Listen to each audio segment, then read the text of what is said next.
मरने के बाद भी अपनी प्रिय व्यक्ति हमें कितना प्यार करते हैं, यह इस कहानी को सुन के आप समझ जाएंगे। दिनेश के परिवार में माँ, पापा और उसकी दादी माँ रहती थी। दादी माँ दिनेश को बहुत प्यार करती थी क्योंकि दिनेश उनका इकलौता पोता था।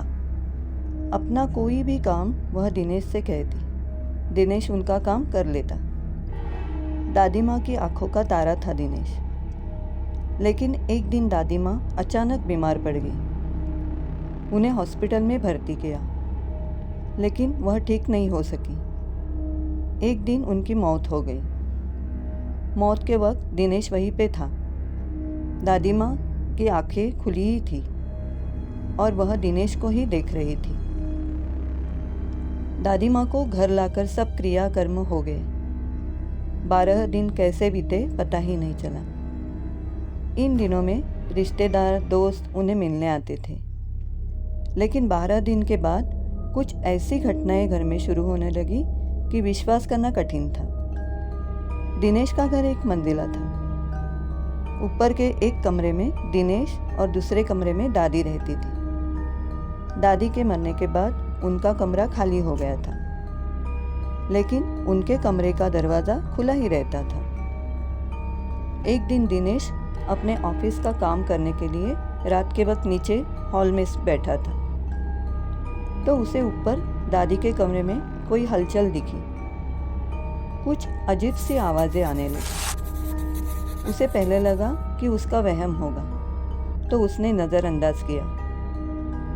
थोड़ी देर के बाद उसका काम खत्म हो गया और वह ऊपर सोने के लिए जाने लगा। तो ऊपर पहुंचते ही दादी माँ की कमरे पर उसकी नज़र पड़ी, तो उसे शॉक लगा क्योंकि दादी माँ के कमरे में जो फैन था वह अपने आप चल रहा था। दिनेश ने वह बंद किया और अपने कमरे में सोने के लिए गया। सुबह हुई, वह अपने कमरे से बाहर आया तो देखता है कि दादी माँ के कमरे का फैन फिर से चल रहा था। वह थोड़ा डर गया और फिर से वह फैन बंद किया और नीचे आया। वह अपनी मम्मी से पूछने लगा कि दादी माँ के कमरे का फ़ैन ठीक नहीं है क्या? तो माँ कहने लगी, तुम ही ज़रा रेगुलेटर चेक कर लो और देखो। दिनेश ने फ़ैन का रेगुलेटर चेक किया, लेकिन रेगुलेटर ठीक था। चौथे पाँचवें दिन वैसे ही वह काम करने बैठा तो उसे दादी माँ की आवाज़ आ गई, दिशु ज़रा फ़ैन बड़ा तो करो, गर्मी हो रही है। अब दिनेश बहुत डरने लगा, लेकिन उसने अपनी माँ पापा से यह बात नहीं कही थी। एक दिन वह टीवी देखने बैठा था तो चैनल अपने आप बदलने लगे।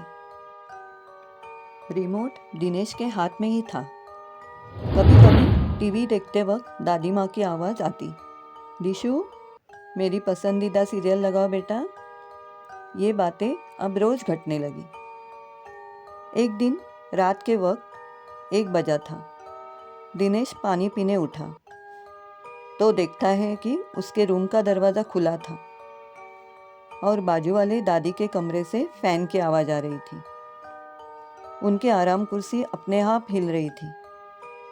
दिनेश उस कमरे में पहुंचते ही उसे दादी माँ ने पुकारा, दिशु फ़ैन ज़रा बड़ा करो, गर्मी हो रही है। यह सुनते ही दिशु को पसीने छूटे और वह दौड़ के पापा मम्मी जहाँ सोते थे वहाँ गया और फर्श पर ही सो गया। दूसरी सुबह दिनेश को अपनी रूम में देखकर माँ पापा ने उसे पूछा, क्या बात है, तुम यहाँ क्यों सोए हो? तो दिनेश ने उन्हें सारी सच्चाई बताई। तो पापा ने उसे कहा, तुम्हें वह बहुत प्यार करती थी ना, इसलिए तुम्हें ऐसे आभास हो रहे हैं। तुम डरो मत, कुछ दिनों के बाद सब ठीक हो जाएगा। बाद में उन्होंने घर में होम हवन किया तो ये सब बातें बंद हो गई।